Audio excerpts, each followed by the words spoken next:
Welcome to yet another episode of Talk at OC2 Hub, and today we have one of the most electrifying guests in the house. Ladies and gentlemen, make welcome my guest, Asiri.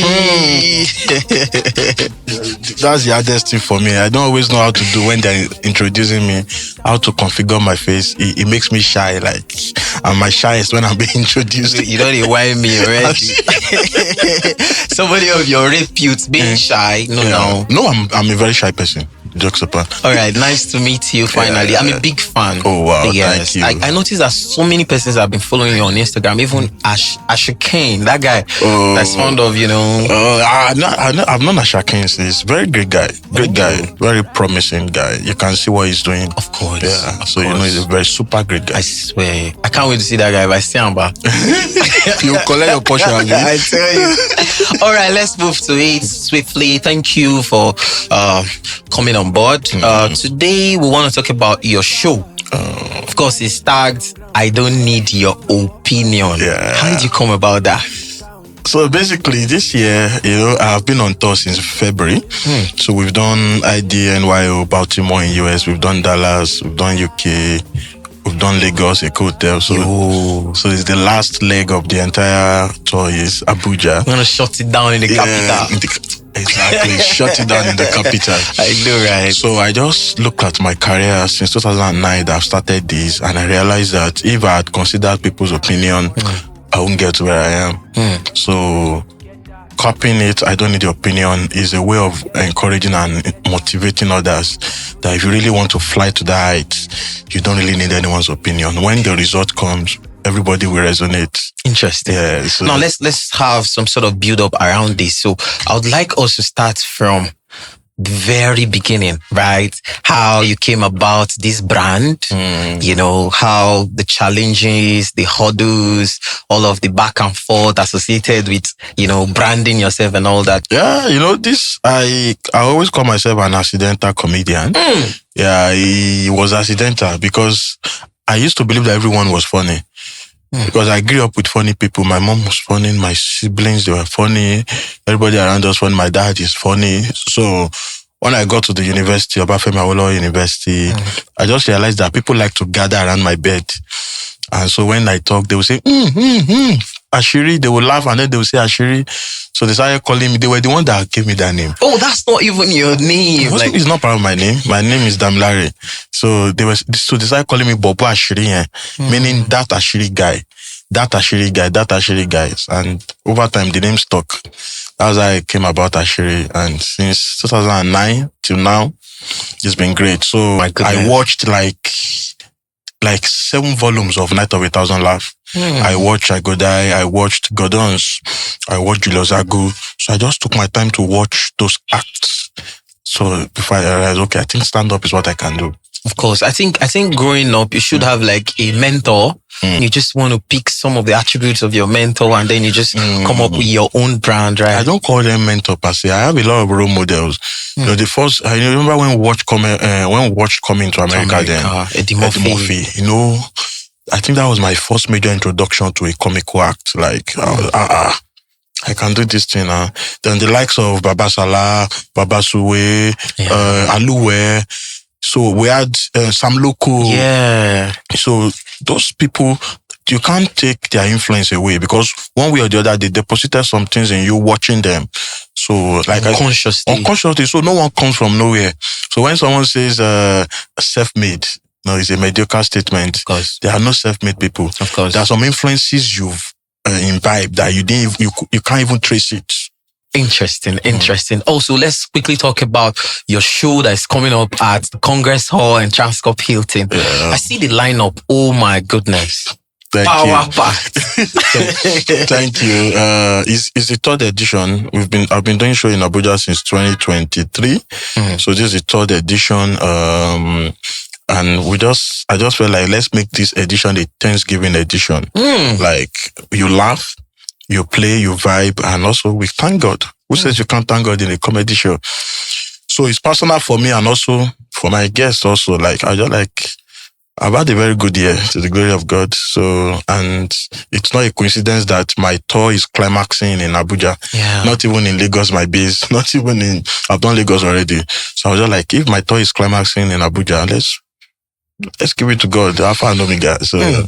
Okay, so we're talking about the lineups. Now I see there's Koboko Master, there's D1. I love to put my friends on bill. So Koboko Master is my very good friend. I used to call him my Abuja landlord. D1, of course, is carrying his troublesome self. Very controversial. D1 is coming. D1 is coming.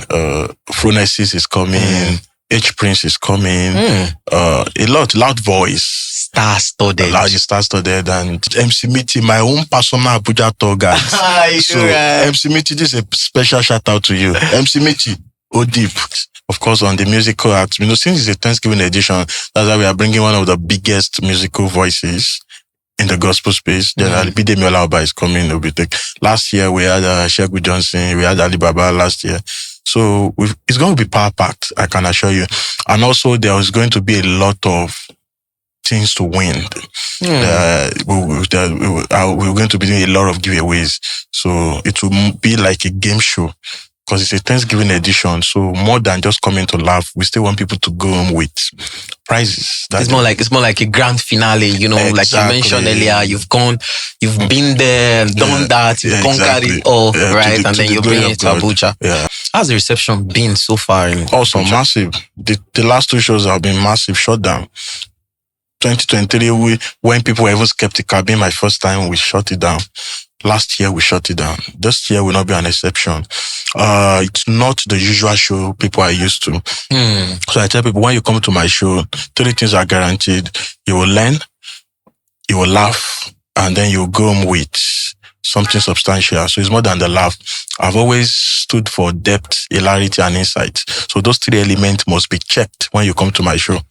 So I need not remind the audience that you wear several hats, right? You are not just an actor, not just a compere, not just an author. Can we also quickly talk about your book? Yeah, so at the Lagos edition, I launched my 6th published work titled Pillars.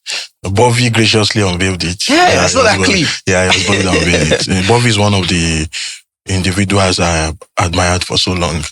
So it's always refreshing to see him identify with what I do.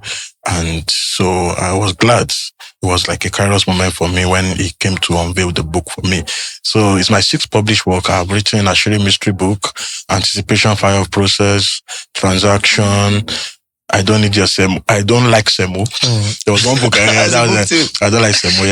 It was about branding. So I don't want to go. Then Pillars, Transactions. Couple of them. I think there've been a lot of transformation in that comedy space.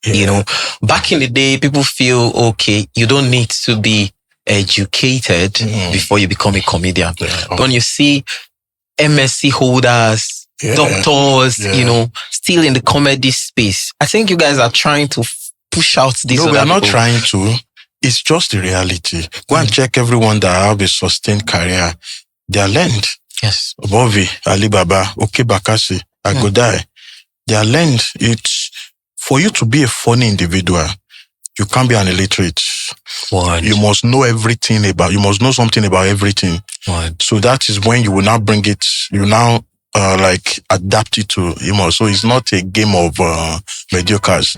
So go and check most funny people. Go and check their takes on, see a cappella, see his takes on comical, see his takes on matters. So it's, being a comedian itself is a cerebral job. So it was a misconception when people believe that it's not a job of clowns. Yes. Yeah. So when people say they are surprised that a comedian is smart, why would we be so surprised? Someone that could break through your resistance to make you laugh. Yeah. You are not surprised that he's smart. Don't joke now. Don't play. I want us to also talk about your tickets.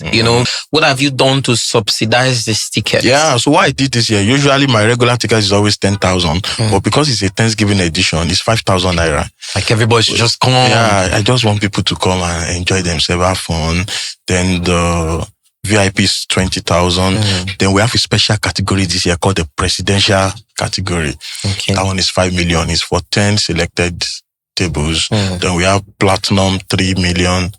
Then we have the gold 2 million. So let's just come have fun, enjoy yourself. It's going to be shut down, trust me. There's a shift in the market. So before now, most persons feel when it comes to showbiz, you just have to go to Lagos, right? Yeah. But then there's this sudden surge in the Abuja market. Yeah. You see shows happening day every in, weekend, day out, you know. This is strange. Could it be that Abuja is trying to overtake Lagos or? Abuja can't overtake Lagos.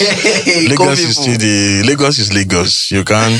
Well, Abuja, there has been tremendous increase, and you know it's because of changes here and there, changes in settlers, changes in political landscape. Also, you know that every time the political power switches, new set of people come in, and so, and then there's a need to appeal to a new set of people. So, and then generally, people just want to have fun. Yes. And Abuja is a better alternative compared to the chaos in Lagos. I tell you. Lagos, you enjoy yourself, but you can't excuse the chaos.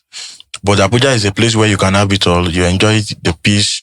You can still commute from one place to the other within 10 minutes. And you can't have that in Lagos, bro. Unlike in the kind of traffic you have in Lagos. Traffic is a living thing in Lagos. I guess sometimes you can comfortably cook beans. Bro, someone dropped me at the airport. I was going to London. I got to London. This guy was in traffic. Oh my goodness. I'm not even capping. 6 hours flight, 5 hours plus flight. Whoa. I got into London. They were already taking me home. When the guy said, do you know that I'm still at so bridge? I said, wow. If such thing happens in Abuja, people will die. No, traffic is a living thing in Lagos. Yeah. So why would people want to choose Lagos over Abuja? You know, for someone that is used to the polarized nature of Lagos, I found Abuja weird also when I first started coming here. Let me tell you my first shocker. You know, I had a meeting, early morning meeting for 7 a.m. So they got me a driver. So I woke up around 5 a.m. and I was calling the driver. Hello, this guy did not pick. I was running, man. Oh my God. 6, this guy did not pick. Then 6:10, this guy was like, bros, you don't sleep. I said, wait, I have a meeting for 7 and you're not here. He said, bros, calm down. I'll go reach there like 6:40. I said, did you just say 6:40? He shocked you. He said, Baba, where will they go now? 5 minutes now. Oh boy. This guy got to me around 6:45. I was already waiting. 6:53. I had gotten to where I was going. I think your subconscious state is Lagos thought that you were seeing Lagos. Lagos traumatized me. Now, how will you have a meeting for 7 and you are still home by 5? Are you okay? Sometimes you have to move. If you're on the mainland, you move to the island the day before. You understand? So those kind of life, and it has informed the way we reason, the way we plan our time. So when you are relating with someone from Abuja, you might find their laid back nature like they are not success oriented. No, I take exception to that. No, as I said, I'm not saying you are not. Don't forget, I say it's trauma. Yeah. So you might find a Lagos person. I want to do this. I want to do this. I want to do this. I knock it off. An Abuja person will still do all those 4 things, but the person will do it on his terms, at his pace. Lagos don't do like that. Lagos, you act like the next minute there will be regime change. So when you do it on the spot. It's like we're now having a debate because for me, a typical Abuja person does what I call risk analysis. Do you understand? You cannot just jump into, making tough decisions. Yeah. You need to first of all observe, talk about the pros, the cons. Will this be profitable? That's how because you have options. Because you have time. Yeah, in Lagos, see, Lagos, it works. You fail. Is the number of time you fail. You don't have time to be observing because as you observe, someone else has taken up the opportunity. You see the opportunity, you jump at it, you fail, you learn something, you jump on the next one. There's no time for analysis. It's compliance. You people analyze here. We comply in Lagos. Okay, now let's quickly come back. This conversation, trust me, is very interesting. I might go on and on and on. But now let's come back again to your show at the Congress Hall in Transcorp Hilton Abuja. Yes, now, what are you doing differently to accommodate everybody? Why am I saying this? Most times, people don't tend to pay attention to the regular people, people that bought regular tickets. So what are you doing differently now for them also to feel appreciated and carried along? So basically, it's not my way. I actually prioritize regular people. It's just because of the way Abuja audience is wired. My show in Lagos, go and check the footages from my hotel show. Okay. Regular sat in front. Wow. They sat in front of. How is that possible? Yeah, and my people were cool with it. Why? For 2 reasons. I wanted to start the show on time. I know table people don't come on time. Yeah, African time. Regulars and VIPs come on time. So as they were coming, we already had their seats. So we started with them. The show became full from the front. Do you understand? So the tables were behind the regulars and VIPs, and they enjoyed themselves also. So it's not about where you are seated, or it's really about the inclusion. So I don't really marginalize regular people in my show. I think my show was the first show where almost everybody went home with souvenir. That was the first one. Yo. Last year, I didn't give souvenir. Economy happened. So, but my first show, I'm coming fresh to Abuja. Almost everyone went home with something. All right, thank you very much. So let's wrap it up. Do you have a special shout out session to some of your sponsors, people you want to give shout out to? I want to give shout out to OC2 Hub. I know they are sponsored by Fit. OC2 Hub, special shout out. Special shout out to you. Special shout out to the camera crew, people you are not seeing on screen. Yeah. They are the people that can decide to black us out now, and you people will not see anything. The special shout out to all the men that accommodated me in Abuja. The Sheivodis, the Olorunwas, the comedians, Koboko Master, my great people in FRS, Dr. Yeladun. A lot of people, Mr. Benga, a lot of people opened their doors for me in Abuja. So there are no great men. Like I always tell people, what we have is helped men. Special shout out to all the individuals all over the world that have found me worthy to help me. I celebrate you. Thank you so much. Thank you very much. Yeah. All right, guys, I want to bring this to a close by saying this thing, that there are no useless minds. They're just minds used less. Let's go out there and support Asiri at Transcorp Hilton. The show is November 16th, this Sunday, live at Transcorp, Sunday, November 16th. And please, I'm starting 7 p.m. prompt. No African time. And I will finish that show 11:30. Stay glued to your screen as we'll bring another very mind-blowing session with Talk at OC2 Hub. Bye-bye. Okay. So they won't think this tea is props. That's very good, very nice tea. The lady made this tea. Of course. See, right here at OC2 Hub, there's nothing you can't get. Really? Can I get $1 million? Yes, now.